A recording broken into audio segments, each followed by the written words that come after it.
Welcome to iDriveSoCal, the podcast all about mobility from the automotive capital of the United States, Southern California. I'm Tom Smith. Here's what's happening in mobility news. A California motorcyclist is suing General Motors for the negligent driving of one of the company's robot-driven vehicles. The suit stems from an accident in San Francisco where the car apparently aborted a lane change in traffic, bumping the motorcyclist who went down and was hurt. There was a human driver behind the wheel of the Cruise AV at the time of the crash, but the vehicle was driving itself. The police report blames the motorcyclist for the crash. GM also blames the biker and says he was splitting lanes just prior to the accident. Experts have been predicting many more incidents involving autonomously driven vehicles are to come as testing increases.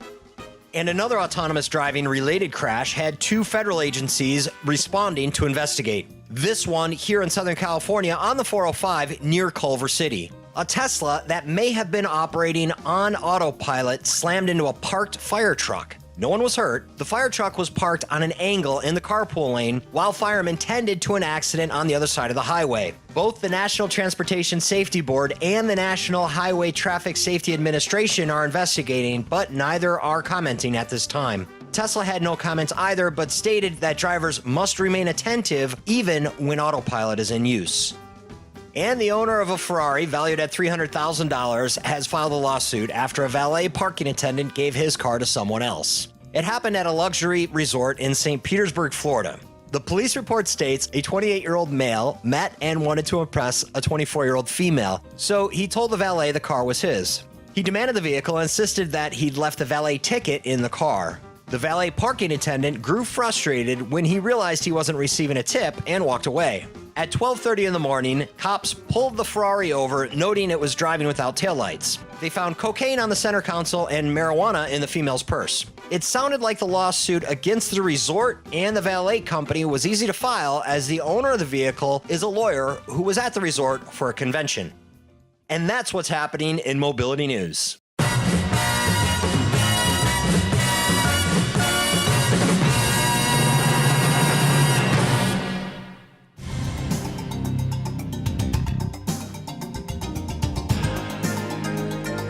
Coming up this week on iDriveSoCal, the professor himself, Clinton Kwan, joins us with analysis after another test drive.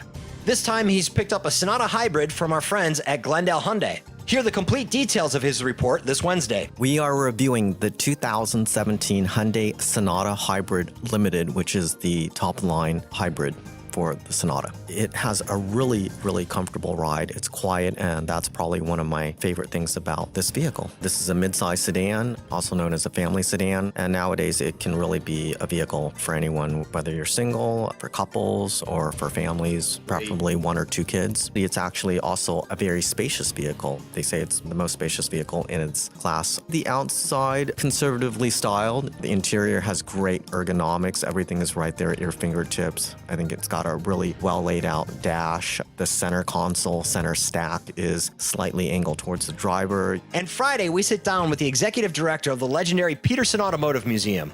You don't want to miss this informative talk as we cover the past, present, and future of the automotive industry from a number of angles. It's an automotive museum designed to allow us to showcase the history of the automobile, the industry itself, and the artistry of the automobile on many different levels in a number of different galleries in rotating showcases. So from Hollywood film cars to Stars cars to exotic Bentleys and Bugattis, Delahaye's, back to 1912 Detroit electric cars, something for everybody, really.